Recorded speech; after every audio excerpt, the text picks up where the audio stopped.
Hello friends, आप सभी का स्वागत है eagle IAS the study zone में।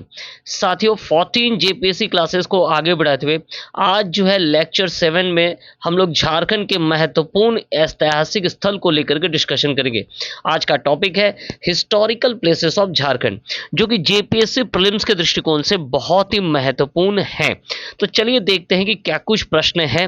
पहला प्रश्न ले लेते हैं और पहला प्रश्न है, निम्न में झारखंड का कौन सा स्थल मध्य पाषाण कालीन शैल चित्रों के निर्माण का एक प्रमुख केंद्र है। प्रश्न पूछा जा रहा है कि कहां से जो है झारखंड के किस क्षेत्र से रॉक आर्ट प्राप्त हुआ है। सबसे पहले हम लोग ऑप्शन पर चर्चा कर लेते हैं। अलीगढ़ जपला की बात की जा रही है। अलीनगर जपला जो है रोहिला के किले के लिए जाना जाता है, जहां मुजफ्फर खान के द्वारा रोहिला फोर्ट बनाया गया था। वहीं ईटाखुरी चतरा की अगर बात करें तो यहाँ माँ भद्रकाली का मंदिर है। यहीं पर हमें जो है कोल्हुआ पहाड़ी भी मिलता है, जो कि बौद्ध और जैन सेंटर के रूप में जाना जाता है। इसके साथ साथ तेलियागढ़ जो साहिबगंज स्थित है, इसे गेटवे ऑफ बंगाल कहा जाता है। इस यहाँ जो किले हैं, तेलियागढ़ का किले के नाम से जाना जाता है। और इस किले को लेकर के कई जो है यात्री जो कि भारत आए थे, उन्होंने डिस्कशन किया था। चाहे वो वेंसंग हो, चाहे वो अब्दुल लतीफ हो, चाहे वो फ्रांसिस बुकनन हो या कनिंगम हो। इसके साथ साथ आईने अखबारी, जहांगीरनामा एवं मेगास्थनीज के इंडिका में भी जो है इसके होने का जो है क्या प्राप्त होता है ना, स्रोत प्राप्त होता है। तो अंत का जो ऑप्शन है इसको हजारीबाग है, जो कि इस प्रश्न का उत्तर भी है। और यहाँ से जो है रॉक यार्ड प्राप्त हुआ है। साथ में याद रखिएगा 1992 के आसपास इस क्षेत्र को खोजा गया था। वहीं बुल्लू इमाम जी के द्वारा जो है इस क्षेत्र का डॉक्यूमेंटेशन के साथ साथ इस क्षेत्र को देश भर में सबके सामने रखा गया था। तो उन बुल्लू इमाम के प्रयासों से आज ये क्षेत्र जो है पूरे विश्व भर में जाना जाता है। कहा जाता है कि यहाँ नक्षत्र मंडल, अंतरिक्षयान के चित्र, अंतरिक्ष मानवों के चित्र पाए जाते हैं। साथ ही कहा जाता है यहाँ जो है हिम युग के गुफा होने के भी प्रमाण प्राप्त हुए हैं। ये स्थल जैसा कि हमने कहा कि 1992 में खोजा गया था। तो झारखंड का एकमात्र मध्य पाषाणकालीन शैल चित्र जो है कहाँ से प्राप्त हुआ है, वो इसको हजारीबाग से प्राप्त हुआ है। ठीक है, चलिए चलिए साथियों दूसरे प्रश्न को ले लेते हैं। दूसरा प्रश्न क्या है, निम्न में कौन सा क्षेत्र जो है नागवंशी शासन की राजधानी दोईसागढ़ या नवरत्नगढ़ स्थित है। प्रश्न है, निम्न में से किस क्षेत्र में जो है दोईसागढ़ या नवरत्नगढ़ स्थित है। पालकोट में स्थित है, चैनपुर में स्थित है, सिसई में स्थित है या नवागढ़ में स्थित है। अगर आप इन चारों क्षेत्रों को देखेंगे तो ये सभी गुमला के क्या है ना क्षेत्र हैं। और गुमला के सिसई क्षेत्र में जो है दोईसा या नवरत्नगढ़ स्थित है। दोईसा या नवरत्नगढ़ मूल रूप से जो है नागवंशियों की राजधानी के रूप में जो है क्या है ना उभरा था। यहाँ पर जो है 1600 यहाँ पर जो है दुर्जन शाह या दुर्जन साल के द्वारा क्या बनाया गया था, नवरत्नगढ़ किला बनाया गया था या दोईसेगढ़ का किला बनाया गया था, जिस पर मुगलों के स्पष्ट प्रभाव दिखते हैं। साथ में इसे क्या कहा जाता है ना, झारखंड का हम्पी के रूप में भी जाना जाता है। याद रखिएगा, दुर्जन साल जो है 1615 से लेकर के 1627 तक जो है जहांगीर के कैद में था और ग्वालियर के किले में वो कैद थे। जब वो वापस आते हैं तो वापस आने के बाद उन्होंने इस किले को क्या किया था ना, बसाया था। और इसे 2019 में क्या दिया गया ना, राष्ट्रीय धरोहर के रूप में जो है घोषित किया गया है। तो नवरत्नगढ़ या दोईसागढ़ जो है वो गुमला में स्थित है और गुमला के सिसई क्षेत्र में जो है ये स्थित है। तो चलिए तीसरा प्रश्न ले लेते हैं। रांची स्थित टैगोर हिल का संबंध निम्न में से किसके साथ है। टैगोर हिल मुख्य रूप से जो है रविंद्रनाथ ठाकुर के परिवार से जुड़ा हुआ है और रविंद्रनाथ के बड़े भाई जो कि 1908 ईस्वी में इस क्षेत्र को खरीदे थे राजा हरिहर से, और उसके बाद यहाँ 1910 में जो है क्या स्थापित किया था ना, शांति धाम और साथ में ब्रह्म शांति धाम के साथ साथ जो है ब्रह्म स्थान का जो है निर्माण किया था। तो जो टैगोर हिल है वो मुख्य रूप से रविंद्रनाथ के बड़े भाई ज्योतिन्द्रनाथ ठाकुर के साथ क्या ना संबंधित है। तो अब चलिए ऑप्शन देख लेते हैं।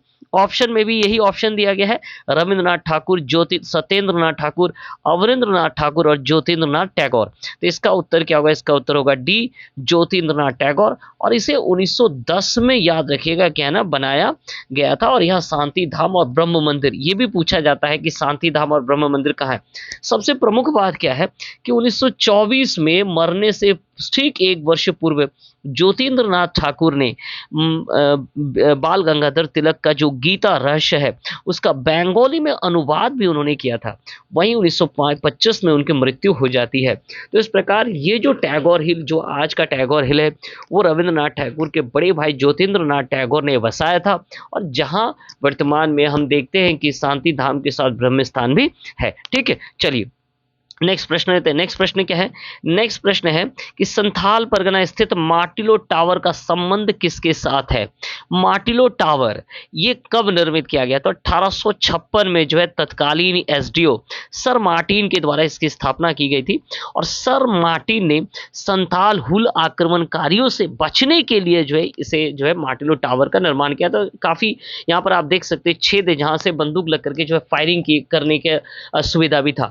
तो ये जो माटिलो टावर है संथाल हुल क्रांति जो कि 30 जून 1855 में सिद्धो कानू चांद भैरव फूलो झानो के द्वारा शुरू किया गया था, और इस क्षेत्र में जो बगावत उठी थी उस बगावत से बचने के लिए जो है एसडीओ सर मार्टिन के द्वारा ये माटिलो टावर रातों रात खड़ी कर दी गई थी। ठीक है, तो इसका उत्तर सीधा है, इसका उत्तर है संथाल हुल क्रांति के साथ ये संबंधित है। चलिए नेक्स्ट प्रश्न है, 15वीं सदी में निर्मित झारखंड का क्षेत्र राजवंश खड़गडिया राज्य जो है वर्तमान में किस जिले के अंतर्गत है? ऐसे तो साथियों झारखंड में कई रीजनल स्टेट जो है बने हैं, उनमें से सबसे खास स्टेट जो है नागवंशियों का था। फिर रामगढ़ स्टेट बना, इसके बाद साथ पलामू का चेरो डायनेस्टी बना, इसके साथ साथ जो है ये जो खड़गडिया है, फिर ढाल वंश बने, तो सिंहभूम का सिंह वंश बना। लेकिन जो खड़गडिया क्षेत्र जाके जिसके बारे में काफ़ी कम इंफॉर्मेशन प्राप्त होती है, और इसमें इंफॉर्मेशन ये है कि 15वीं सदी में हंस राव देव भट्ट के द्वारा इसे बनाया गया था। वह दक्षिण भारत से आए थे और उन्होंने इस स्थान को जो है चंदेलों से छीन करके इस स्थान का निर्माण किया था, इस राज्य का निर्माण किया था, और ये वर्तमान में गिरिडीह जिला अंतर्गत जो है जमुआ ब्लॉक के अंतर्गत स्थित है। तो जो खड़गडिया राज्य है वो गिरिडीह के जमुआ ब्लॉक में वर्तमान में स्थित है। ठीक है, चलिए नेक्स्ट देख लेते हैं।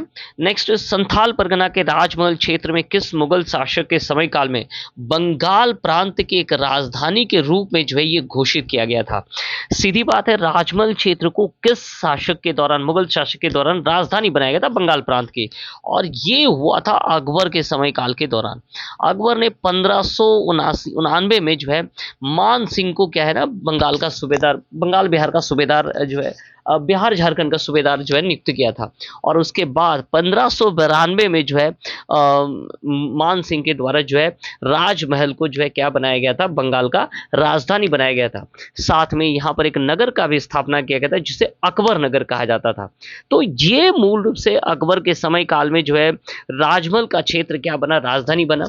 बाद में इसे शाह शुजा के समय काल में भी जो है राजमहल का क्षेत्र पुनः क्या बना था, राजधानी बना था।